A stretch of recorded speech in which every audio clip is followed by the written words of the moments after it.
Professores, me chamo Francisco Roger Bento Marreiro da Silva, sou estudante do 10º semestre de Direito. Venho apresentar a vocês meu trabalho de conclusão de curso na matéria de Direito Penal. Tenho como tutora a professora Cristiane Dubrete Felipe Pessoa.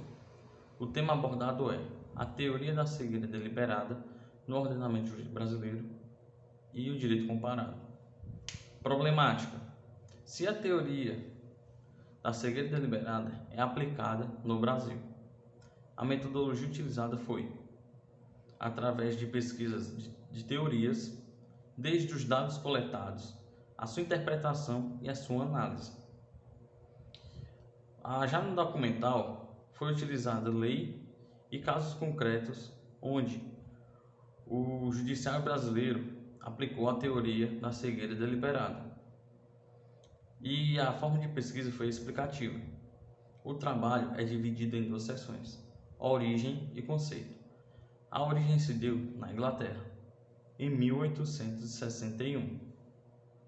Esta teoria é determinada, pois é analisado a partir do momento que o agente ele cega-se ou negligia-se do ato cometido, mesmo sabendo da sua ilicitude.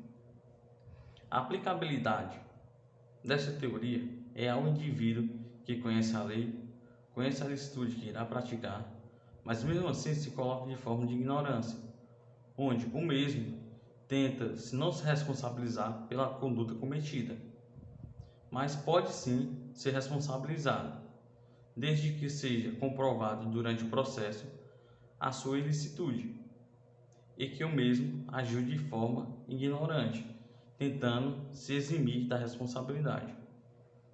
Vale salientar que a teoria não pode ser resultado de erro e nem negligência, e sim de sua conduta, comprovando que o mesmo conhecia a lei e conhecia a ilicitude. Verifica-se que o agente tenta contornar a situação se colocando em erro, onde o mesmo tenta se eximir da responsabilidade penal que vem a sofrer, onde chamamos de erro do tipo, no âmbito do direito penal. Já na segunda seção, vamos tratar do direito comparado e a aplicabilidade da teoria da cegueira deliberada no ordenamento jurídico brasileiro. Como foi mencionado anteriormente, a teoria foi aplicada na Inglaterra no caso em que um ferreiro, ao adentrar em um navio, foi pego com alguns parafusos onde continha o selo do Estado inglês. Durante o julgamento e na sua defesa, o ferreiro informou que não tinha conhecimento dos parafusos com o selo do Estado inglês. Desta forma, com falta de provas, o juízo que estava julgando este caso absolveu o mesmo, pois não tinham provas suficientes para acusá-lo de dolo. Já nos Estados Unidos, ocorreu em dois casos concretos. O primeiro foi de um presidente bancário, onde utilizou cheques sem fundos de um cliente.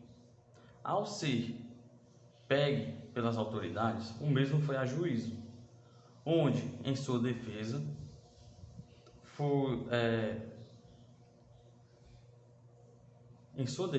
ele informou que não tinha conhecimento desses cheques.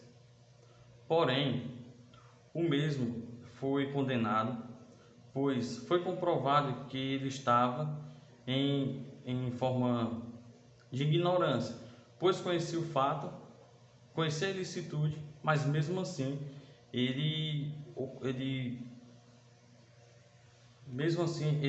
teve a intenção de cometer aquele tipo de delito.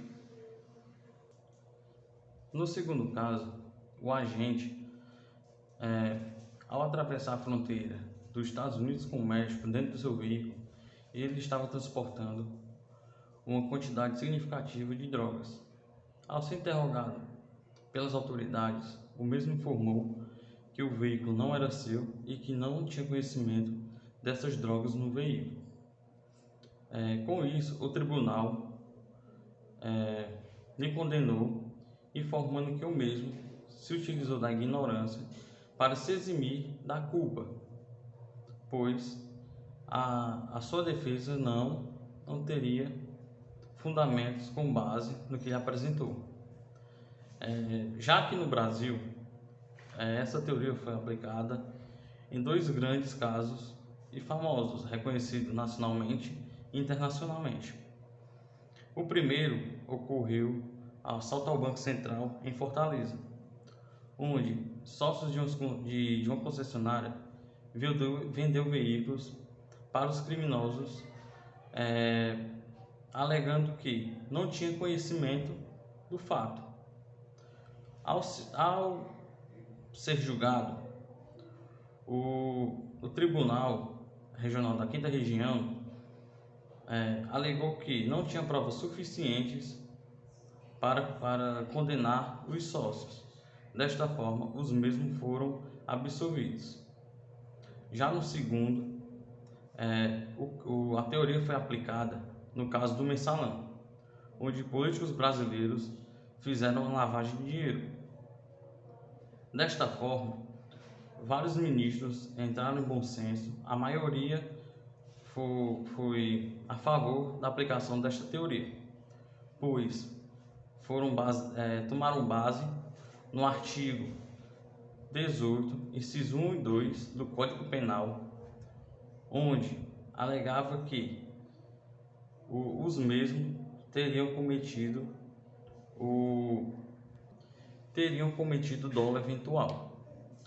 Na época, a Lei 9.613/96 não tinha os requisitos suficientes. Por isso, os ministros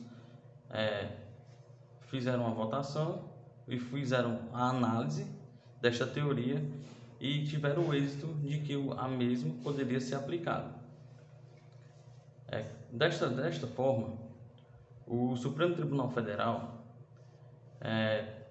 em sua concordância, condena os políticos envolvidos no Mensalão.